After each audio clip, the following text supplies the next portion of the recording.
A game that I circle every single year as an Alabama fan. The Crimson Tide taking on LSU. Though not a traditional rivalry game, has become an absolute staple in college football over the past few years. This year's game, though, is going to be a bit different. The Tigers have been on a downward trajectory, and Ed Ogeron is on his way out. But you know Coach O would love nothing more than to give Nick Saban and the Crimson Tide a parting gift of a loss before he exits. But Nick Saban and the Alabama Crimson Tide are going to do everything possible to avoid it. Coming off of a bye, hoping that time was spent productive, we need to talk about how Nick Saban is sounding a whole lot like a Jedi, how this game is big for both recruiting and the season moving forward, and some keys to victory as well as some injury news provided by Nick Saban. Before we do, as always, y'all know the drill. I want to hear from you. Hop down to the comments, give me a Y for yes, N for no. Are you excited for this weekend's game, the Alabama Crimson Tide taking on LSU? And let me know what you're looking for. If you are new to the channel, be sure to subscribe. Hit that bell notification. I do constant college football content. You don't want to miss any of it. And if you enjoyed this content, be sure to like and comment down below. Those interactions, though small, are massive to content creators, such as myself, and getting both picked up and maintained by the YouTube algorithm. But with all of that being said, let's kick it off talking some injuries, because Nick Saban provided an update on five-star edge rusher Drew Sanders, hailing from Denton, Texas.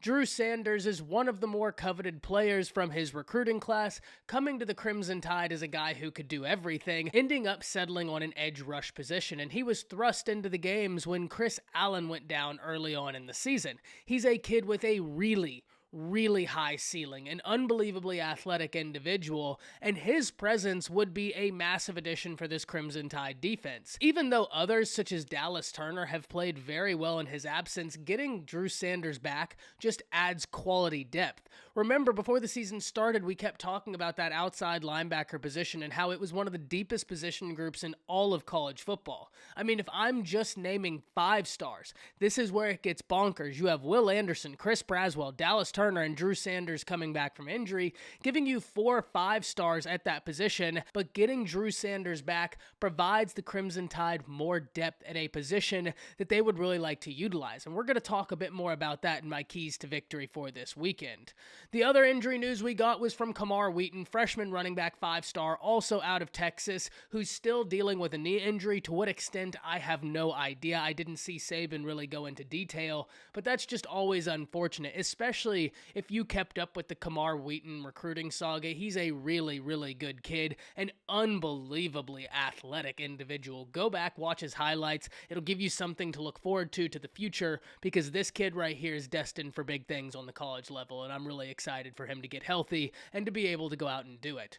But now I want to divert our focus from some of the injury news to some of the Jedi-like qualities Nick Saban has said, because in an awesome article written by Alex Scarborough on ESPN, he really got into the psychology behind Nick Saban, talking about how Saban surely understands that there is a human element to wanting to revenge, and understanding the disrespect Coach O laid at the feet of the Crimson Tide in 2019. Saban understands it's only human wanting to answer for that, but becoming obsessed with the wrong thing is something Saban is ever cognizant of. And in this article, you really get the feel that he is Obi-Wan Kenobi out here, really trying to do mental gymnastics, and that's one of the things that makes Nick Saban so unbelievably unique. Not only is he a master coach, not only is he a master recruiter, not only is he a master tactician, he's also a master psychologist. All of these things come together to give us one of the most unique individuals in sports,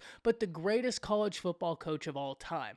Crimson Tide fans are just very lucky that we're getting to watch it and see it in the manner we are, because it's a treat every single day. That article is really great. I encourage everybody to go read it. Really well done, and it really gets into Saban's thought processes behind these games and how he looks at the details relative to the whole picture, because those details make up the whole picture, and if you can master those, the picture comes next. And finally, the thing I'd really want to talk about, kind of tying the injury news and the master tactician and psychologist that is Nick Saban up, is the keys to victory against LSU this weekend.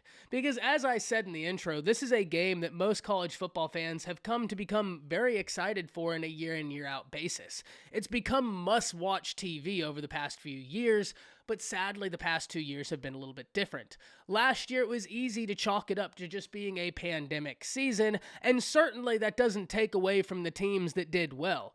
I am of the opinion that the teams that did well last year actually deserve a bit more credit because we give passes to teams that didn't do well. So if we are going to give a pass, and a reasonable pass, mind you, because of all the chaos and uncertainty that last year created, to teams that didn't do well, we also have to look at teams that were able to navigate that landscape successfully and recognize how unbelievably challenging that was. I say all that to say that 2020 LSU may have had a reason for being down, but then it extends into this year, and you see that LSU being down last year wasn't a simple symptom of the pandemic, but rather an indication to something much deeper. And we kept seeing things rear its ugly head that would point in that direction.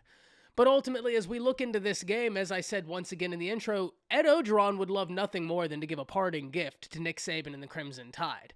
In 2019, we remember Ed Orgeron saying that they were going to own the Crimson Tide in recruiting on the field in every aspect they could, and that hasn't come to fruition. And even though Coach O is walking back those comments now, it's always easy to walk back comments when you're in a bad place. It's how you handle these things when you are successful that really defines the individual.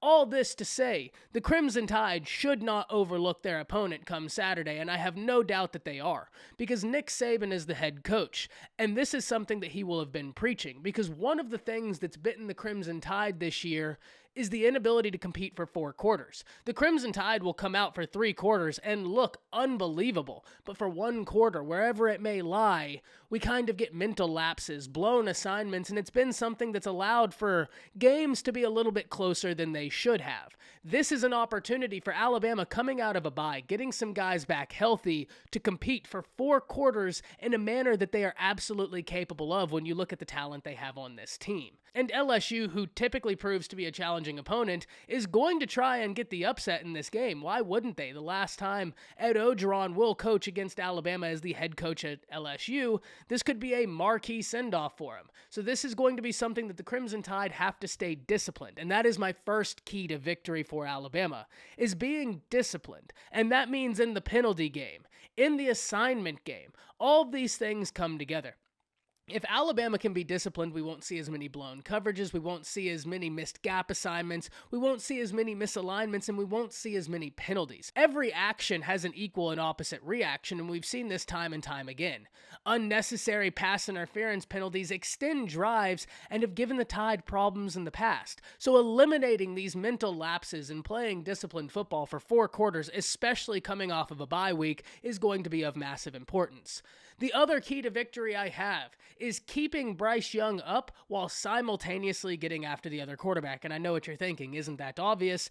Yes, it is, but Crimson Tide fans need to realize what a special talent they have at the quarterback position in Bryce Young, and most absolutely do.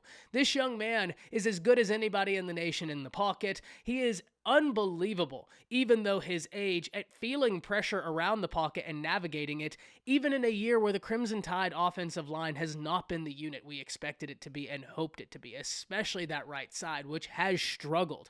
That right side is still a unit we are hoping can come together with some sort of cohesiveness as the season continues to progress.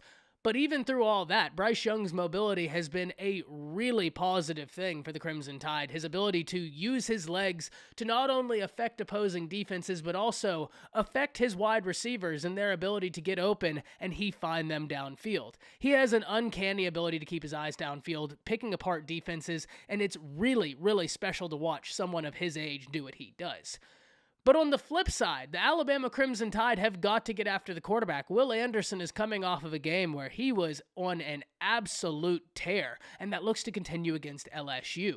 If Drew Sanders can come back, that's going to provide depth and fluidity to the defensive line, which is going to help in all aspects, because this really gets us into the second area and third area of what I would like to see. If Bryce Young can stay up, and if the Crimson Tide can get after LSU's quarterback, it, one, for Alabama, creates the opportunities for more successful plays while simultaneously eliminating that opportunity for LSU. And that's a major key to victory.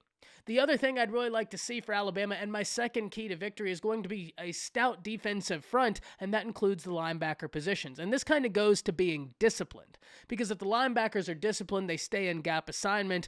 Those are very talented dudes the Crimson Tide has. They have sideline to sideline speed, and if they are clicking, it is a thing of beauty to watch. It's just about having it click consistently. Hopefully that's something we see this Saturday. But stopping LSU's run and getting after their quarterback is going to be paramount in this game, and it's going to be something that the Crimson Tide would absolutely love to do. On the offensive side for Alabama, another key to victory I have is actually establishing your run game. The Crimson Tide offense has been at its best this season when they are running the football effectively. We've seen this in the Ole Miss game. We saw this against Mississippi State, and we saw what happened when they weren't able to do so against Texas A&M. When the Crimson Tide offense has the run game, it is a very, very tricky unit to stop because we've seen they can be effective. So Roydell Williams, Trey Sanders, Brian Robinson Jr., without saying, are all names we could look to see involved in this football game, but also in the remaining season going forward. Their ability to provide a consistent run game is going to help with every single aspect of the offense, and it's something that looks to continue. If Alabama can come out, play disciplined football, have an offensive line that's able to keep Bryce Young up, and establish a run game, I think the sky's the limit for Alabama. And even though LSU's an opponent that the Crimson Tide should absolutely dismantle because of all the chaos they have, this is a game that should not be overlooked. There's going to be a lot of big-time recruits here, and sending the message that the Crimson Tide came for business from the opening snap to the ending snap is to send a message to those recruits, because the Crimson Tide cannot come out complacent. The rest of this year is a job audition, even though Alabama is placed second right now in the college football playoff. Let's make no mistake about it. Every game this year is a job audition, and the Crimson Tide and Nick Saban look to make the most out of it. Not only for the job audition that is the college football playoff, but winning these marquee recruiting battles that the Crimson Tide finds themselves in.